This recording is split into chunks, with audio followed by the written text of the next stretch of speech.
what Billy said about clowns being really good monsters is true, because clowns kind of hit the trifecta in terms of why we're afraid of them.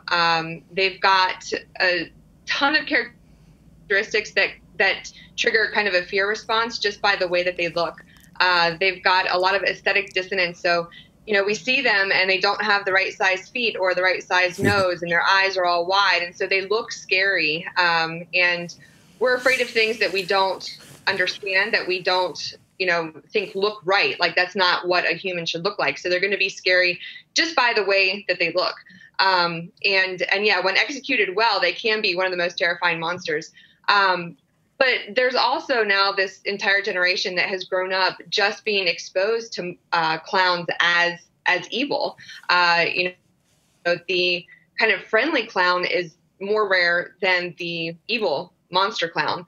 And that has a really long history. There was a really good write-up by in the Smithsonian magazine about the history of clowns, and how, a lot of the acts that they have done have been based around exaggerations of kind of socially undesirable traits like drinking too much or eating too much. And so there's been a long history of them just kind of being socially a bit kind of on the outskirts. So yeah, there's a lot of reasons that we have to fear them.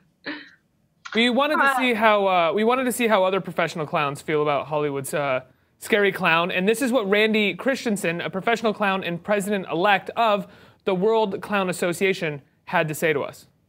We understand that sometimes people are set off because of some of the horror characters that they see.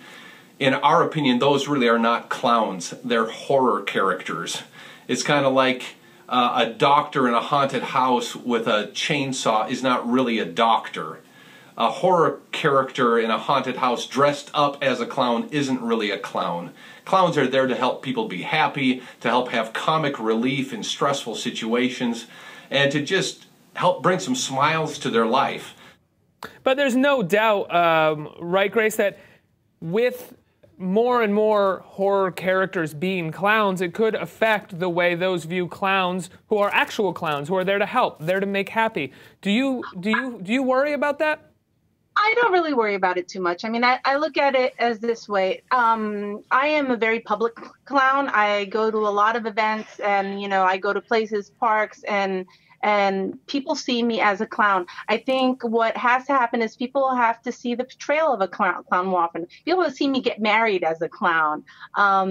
Children, you have to know, I deal with children with emotional and other issues. And, I sit down on the floor. I let them approach me. I let them talk to me. They get a sense of comfort. Right now I have only my clown nose on, but I do white face makeup, which people at first say, oh, white face, it's like a mask, and they'll be afraid. But if you give people a chance to see you, but I think the thing is, a lot of people have not seen a lot of clowns in public. So this is my call to all my clown friends: go out there in a nice way. Don't run up to people, and let people see that you're just a real person. I mean, I'm doing that with schools now, where I'm going and I'm doing a transformational thing where they see me as a person. I bring my makeup and all my clown gear, and they watch me transform into a clown, and they see I'm just that same person inside, and that's something that helps. I think we have to make people aware that they don't really need this fear that they have right now. So one has to consider that clowning is one of the oldest traditions in show business. It goes back to Shakespeare's time and before. If you look at the Shakespearean classics, often the clown is the jester, the fool, has very spooky parts. They say the things that shouldn't be said. They come in spooky parts. I think of the greatest moment in American literature, Hamlet holding the skull. Alas, poor Yorick, I knew him, Horatio, a man of excellent wit and most excellent fancy, something like that. He's holding the skull of his childhood clown friend.